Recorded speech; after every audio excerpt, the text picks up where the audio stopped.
500 tahun kemudian, air bumi sudah habis. Hanya pasir yang bisa digunakan untuk mencuci piring. Jika ingin minum air harus membayar biaya untuk membeli air. Jika tidak punya uang harus minum alkohol. Keluarga Holem tinggal di rumah kontainer. Karena tidak mampu membeli air, mereka harus makan ini. Mereka memiliki lapangan yang sangat luas. Tapi bidang ini juga tidak berguna. Ernest dan Jerome, setiap hari berjalan berjam-jam mengangkut perbekalan ke stasiun pompa, untuk mencari nafkah. Dia mendekati Kapten Caleb, berharap mendapatkan air. Tapi Ernest tidak mendapat suap, Caleb tidak peduli. Dalam perjalanan pulang, keledai itu jatuh ke tanah karena kekurangan air. Keledai telah menjadi anggota keluarga. Ernest yang patah hati mengambil pistol dan menembak mati keledai itu. Keesokan harinya, Ernest dan Jerome pergi ke kota untuk membeli robot tua dengan harga mahal agar bisa membantu keluarga keluar dari kemiskinan. Setelah membeli keledai, mereka membeli seember air. Ernest sangat lapar, minumlah, minuman ini layak untuk bekerja seharian. Dalam perjalanan Ernest bertemu dengan sebuah keluarga yang meminta air. Ernest memberi mereka air. Putri Mary punya pacar bernama Flem. Dia selalu berbicara tidak sopan kepada Ernest, tidak menghormati orang dewasa. Kali ini dia datang untuk meminjam robot Ernest. Ernest menolak mentah-mentah. Kenapa dia membuat Mary jatuh cinta? Ernest dengan tegas menolak. Mary sering berteriak karena ini. Ernest bahkan menutup jendela agar putrinya tidak keluar. Hari itu, dia melihat gudang itu dirobohkan. Dia membuka pintu dan robot itu hilang. Saya memikirkan bagaimana Flem pernah meminta untuk meminjam keledai dan dimarahi oleh saya. Flem menjadi tersangka terbesar. Ernest pergi menemui ayah Flem. Tapi katanya Flem baru kirim barang. Jelas, Flem adalah pelakunya. Ernest mengambil pistol untuk naik gunung untuk mendapatkan robot itu kembali. Tetapi begitu dia sampai di gunung, dia pingsan. Ernest bangun untuk diancam. Mereka bilang Ernest menggunakan robot itu untuk mencuri barang-barang mereka. Ernest menjelaskan tetapi mereka tidak percaya. Untungnya, Ernest mendapatkan senjatanya kembali dan bisa melarikan diri. Di pagi hari, Ernest menemukan Flem. Flem bodoh ini sedang tidur seperti orang mati. Ernest mengarahkan senjatanya dan mengikat Flem. Ernest ingin membawa Flem untuk mengaku, membuktikan bahwa dia tidak bersalah. Jalannya sulit, tidak ada air, barang curian semuanya anggur tanpa setetes air pun. Melihat ketulusan Flem, Ernest pun melepaskan ikatan Flem.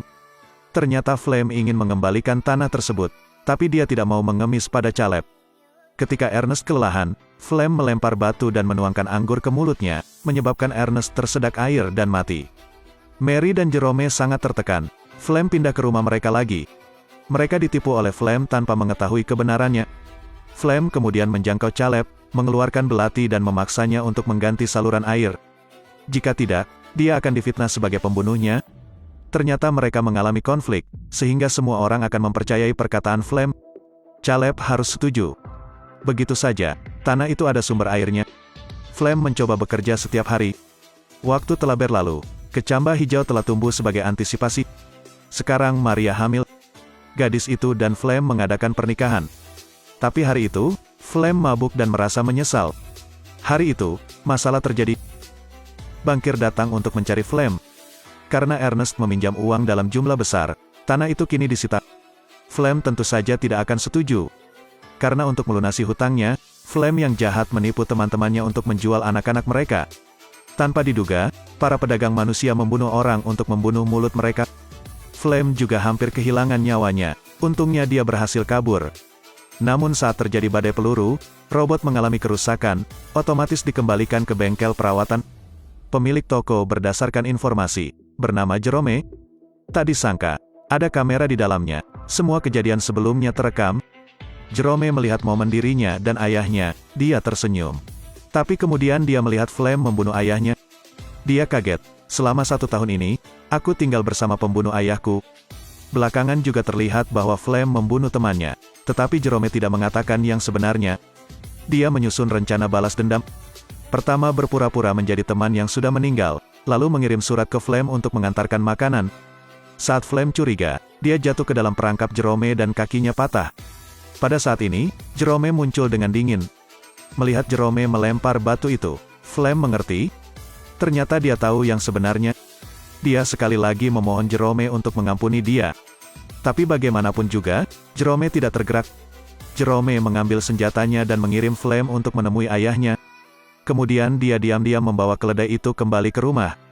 Agar kebenaran terkubur selamanya, Jerome menghapus semua data. Apalagi lagi, melihat jelai sudah memasuki musim panen, Jerome memutuskan untuk menjadi pencari nafkah keluarga. Pada akhirnya, tanah memberi mereka kehidupan yang layak. Seiring berjalannya waktu, Mary pun menerima hilangnya Flem dan hidup damai bersama kakaknya,